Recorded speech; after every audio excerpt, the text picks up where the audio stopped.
नमस्कार, मैं अंजना शर्मा और आप देख रहे हैं बेगूसराय न्यूज प्लेटफॉर्म। आइए शुरुआत करते हैं आज की खास खबर से। थियोतर विधानसभा निर्वाचन क्षेत्र के विभिन्न गांव के शोकाकुल परिवारों के बीच शोक संवेदना व्यक्त करने पहुंचे वरिष्ठ पत्रकार श्री मधुकर द्विवेदी जी।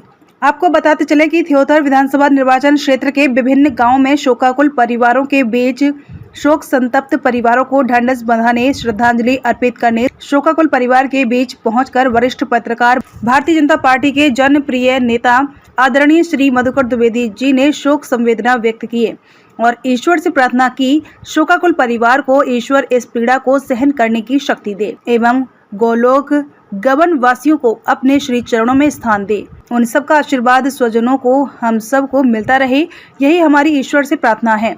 ढोडो में श्री सुरेंद्र सिंह जी के निधन, खारा में श्री पवन यादव जी के पुत्र, बरहट में श्री जवाहर प्रसाद दुबे एडवोकेट के पिता श्री ललता प्रसाद दुबे जी के एकादशाह संस्कार, थियोतर में शुक्ला परिवार, गोड़ा में श्री दिनेश शुक्ला जी की पूज्य माता श्री के देवलोक गमन पर श्रद्धांजलि अर्पित किए और उन्होंने कहा कि यही हमारी सामाजिक रीति है कि हम सुख और दुख दोनों में पहुंचते हैं।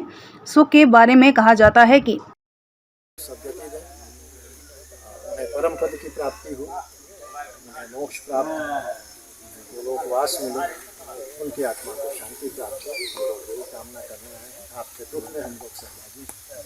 यद्यपि पिता का चले जाना दुनिया से बड़ा कष्टदायक होता है, पुत्रों के लिए, पुत्र के लिए, पुत्रों के लिए, पुत्री के लिए, पुत्रियों के लिए, परिवारजनों के लिए, पर ईश्वरीय विधान के आगे हम सब दिवस होते हैं। और यही एक स्थिति होती है कि सब कुछ उपक्रम करने के बाद, प्रयास करने के बाद भी मनुष्य बचा नहीं, परिवारजन बचा नहीं। शायद उनको ईश्वर की जरूरत थी, ईश्वर ने उनको अपने धाम में बुला लिया। वो जहाँ भी रहें, उनका आशीर्वाद आप सब बच्चों पर, पूरे परिवारजनों पर, स्वजनों पर बना रहे, हम सब लोगों पर बना रहे। हम लोग इसी कामना के साथ उनको उनके चरणों में नमन करते हैं, उन्हें पुष्पांजलि अर्पित करते हैं।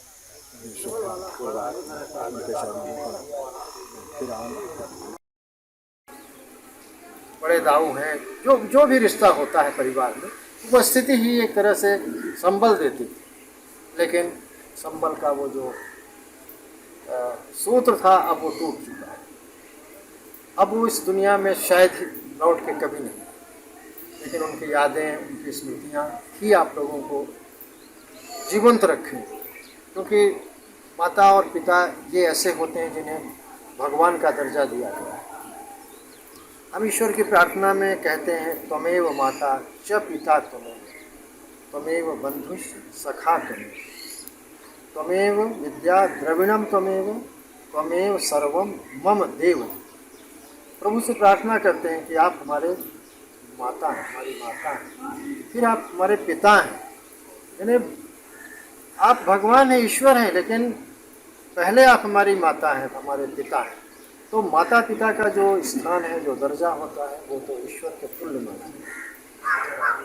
पिता और माता, इनका ऋण तो बच्चे कभी, खास तौर से पुत्र पुत्रियाँ, स्वजन परिवारजन तो अपनी जगह है ही। माता का मातृ ऋण और पितृ ऋण से कभी व्यक्ति उऋण नहीं हो पाता है, क्योंकि माता और पिता दुनिया से विदा भी हो जाते हैं, लौकिक संसार को छोड़ करके अलौकिक दुनिया में पहुंच जाते हैं, तब भी उनका आशीर्वाद ऐसा माना गया है, कहा गया है और रेखांकित भी है कि उनका आशीर्वाद, उनका वरद हस्त हमेशा स्वजनों पर, परिवारजनों पर बना रहता है। सुरेंद्र सिंह जी का वरद हस्त, उनका आशीर्वाद आप अरुण सिंह जी, आप पर, आपके दोनों छोटे भाइयों पर, जितने स्वजन हैं उन सब पर उनका वरद हस्त आशीर्वाद का बना रहे। हमारे सामाजिक सरोकार होते हैं कि हम लोग सुख में भी शामिल होते हैं और दुख में भी शामिल होते हैं। सुख के बारे में कहा जाता है कि सुख बांटने से बढ़ता है, और दुख के बारे में ये मान्यता है, ये अवधारणा है कि दुख बांटने से घट जाता है। तो आज मैं और हमारे साथ के जो लोग हैं, आप सबको के दुख में सहभागी होने आए, दुख को बांटने आए हैं। यद्यपि ये दुख जो है, ये कष्ट खास तौर से पुत्रों के लिए, आपकी बहनें नहीं हैं, पुत्रों के लिए और पुत्रियों के लिए ये बहुत कष्टदायक है पिता का चले जाना, माता का चले जाना। क्योंकि व्यक्ति उस कष्ट को, उस दुख को सह तो लेता है, सहता है, सहना भी पड़ता है, लेकिन उसकी जो पीड़ा होती है वो कभी नहीं जाती। कहते हैं ना कि कलेजे में पत्थर रख करके इस वेदना को सहना पड़ता है। तो आप सब करने की ईश्वर परमात्मा आप लोगों को शक्ति दे, खासतौर से तीनों भाइयों को और स्वजनों को, परिवारजनों को। हम लोग ईश्वर से प्रार्थना कर रहे हैं कि ईश्वर उन्हें अपने श्री चरणों में स्थान दें, उन्हें सद्गति प्राप्त हो, उन्हें परमात्मा का अनुग्रह मिले, भगवान उन्हें गोलोक वास दें और वो जहाँ भी हों उनका आशीर्वाद स्वजनों पर बना रहे। हम लोग इसी कामना के साथ, इसी भावना के साथ उनके चरणों में नमन कर रहे हैं, उन्हें श्रद्धा सुमन अर्पित कर रहे हैं और ईश्वर से प्रार्थना कर रहे हैं, ईश्वर उनकी आत्मा को शांति प्रदान करें। हम लोग 2 मिनट का मौन धारण करेंगे, उनके चरणों में श्रद्धा सुमन अर्पित करेंगे और उनकी आत्मा की सद्गति के लिए ईश्वर से प्रार्थना करें। मेरा निवेदन है कि आप 2 मिनट का मौन धारण करते हुए उनके श्री चरणों में नमन करते हुए उन्हें श्रद्धा सुमन करें।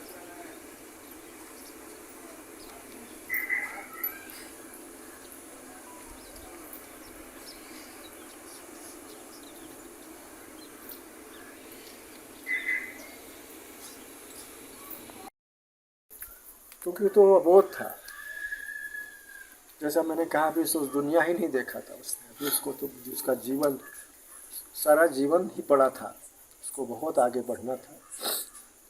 पवन भी हमेशा ख्वाहिश पाले रहते थे। न जाने कितने लोगों को इन्होंने मदद की, सेवा की, पर ईश्वर का क्या विधान कि आज ये स्थिति बन गई। हम लोग 2 मिनट का मौन धारण करके परमात्मा से प्रार्थना करेंगे कि ईश्वर उनकी आत्मा को सद्गति दे, उन्हें अपने श्री चरणों में स्थान दें और जहाँ भी हों, जिस लोक में भी हों, वो खुश रहें, प्रसन्न रहें। हम लोग यही कामना करते हुए 2 मिनट का मौन धारण करके उन्हें उनके चरणों में नमन करेंगे, विनम्र श्रद्धा सुमन अर्पित करेंगे उनके चरणों में और परमात्मा से प्रार्थना करेंगे, परमात्मा इसको जिस दुनिया में आप ले गए हो उस दुनिया में इस बच्चे को, इस नौजवान को खुश रखें। 2 मिनट का आप लोग मौन धारण करें, उसे श्रद्धांजलि अर्पित करें।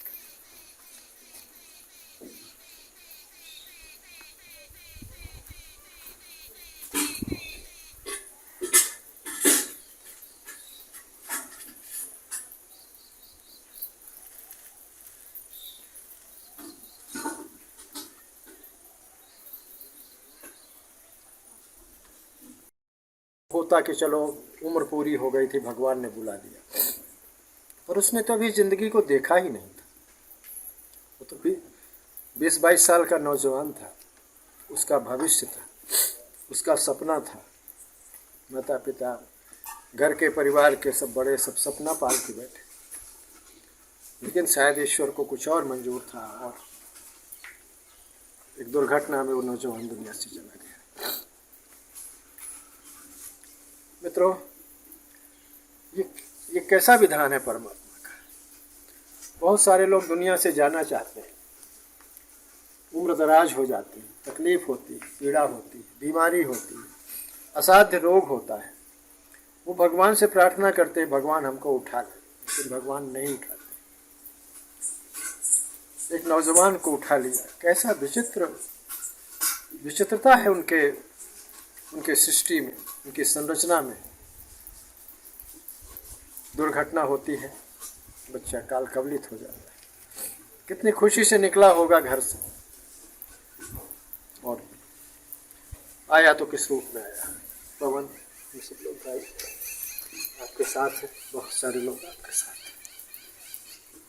हम जानते हैं, हम सब लोग जितने यहाँ खड़े हैं सब दुखी। नायब साहब भी दुखी, कोई बोल नहीं पा रहा है। सब आपके दुख में शामिल,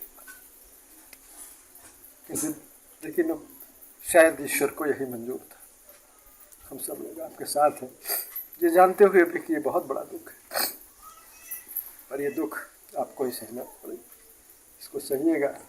बच्चों को, राजकुमार की माँ को, सबको सांत्वना दीजिएगा, सबको एक दूसरे को ढाल दें। क्योंकि राजकुमार जिस दुनिया में जा चुका है शायद वो वापस नहीं आएगा। वो ऐसी दुनिया में पहुंच गया है कि जिसको हम परम धाम कहते हैं। अब वो देव रूप में हो गया है, अब इस दुनिया में लौट के नहीं आएगा। उसकी यादें, उसकी स्मृतियाँ यही उसको जीवित रखेंगे। हम लोग कितना भी ढास बनाए, लेकिन ये अपरंपार दुख होता है। धीरे धीरे स्थितियाँ सामान्य हो जाएंगी। उसका अंतिम संस्कार हो चुका है, जो और क्रियाएं होती हैं वो सब भी पूरी हो जाएंगी, लेकिन वो हमेशा हम लोगों के बीच रहेगा। राजकुमार चला जरूर गया है, लेकिन वो जाने के बाद भी हम लोगों के बीच रहेगा, उसकी यादें रहेंगी। हम सब लोग भगवान से प्रार्थना करें, ईश्वर को अपने श्री चरणों में स्थान दें, उसे परम पद की प्राप्ति हो, उसे गोलोकवास हो। सुख में पहुंचने पर सुख बढ़ जाता है और दुख में पहुंचने पर दुख घट जाता है। तो हम सब शोकाकुल परिवार के दुख को कम करने आए हैं। यही हमारी सामाजिक रीति है। ईश्वर की कृपा इस परिवार पर सदा बनी रहे, यही हमारी ईश्वर से प्रार्थना है। मध्य प्रदेश से बेगूसराय न्यूज प्लेटफॉर्म के लिए कमलेश शुक्ला की रिपोर्ट।